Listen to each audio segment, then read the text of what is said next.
This is how to shampoo with your Kirby. Simply lift the head, lift the light system, rotate the belt lifter so the corresponding arrows go from green to red, and unclip the head from the Kirby vacuum cleaner.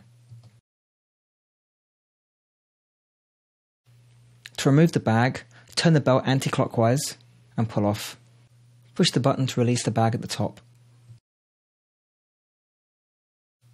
Push the front tray onto the front of the vacuum cleaner. Lock in place. Rotate the belt so the corresponding arrows go from red back to green. Lower the light system down again. Place the pipe with the groove on the front of the tray. This is the tank that holds the water. For every level of water, place in a cap full of shampoo.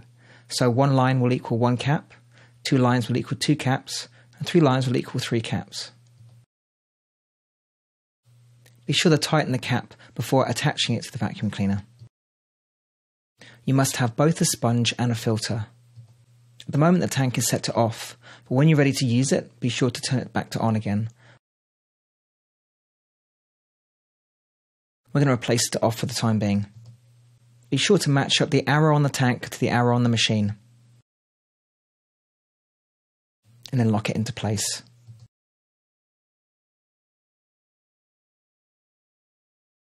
Take the red part of the pipe and attach it onto the filter on the tank, which is also indicated as red. And turn the tank from off to on. To remove the tank, just reverse the process.